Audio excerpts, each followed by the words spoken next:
my GCSE Computer Science. This is syllabus statement 1.3.3D, and we are looking at QR code scan.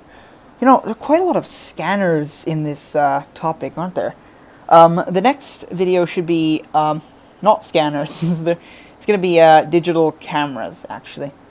Followed by keyboards, mice, microphones, touchscreens, a few other things, and then we move on to output devices. Alright, so QR code scanners are pretty similar to what we looked at last time, barcode scanners.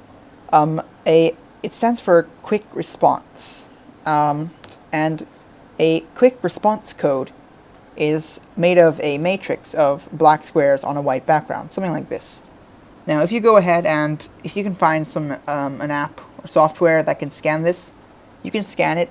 It'll take you to a link. I'm not going to tell you what link it'll take you to. You're just going to have to find out yourself.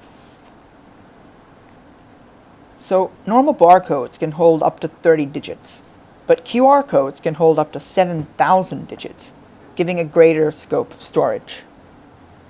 And QR codes can easily be scanned using an app on your smartphone or tablet, and sometimes companies advertise their content by displaying barcodes in public for people to scan.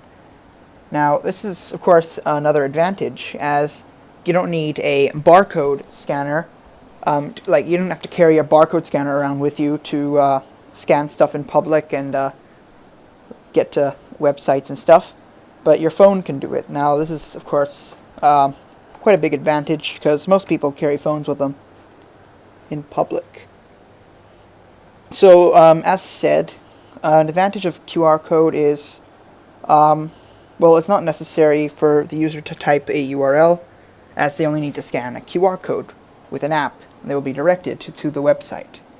And secondly, QR codes can be displayed pretty much anywhere in public, really, that's suitable, like trains, buses, magazines, business cards, and this gives an effective way of advertising.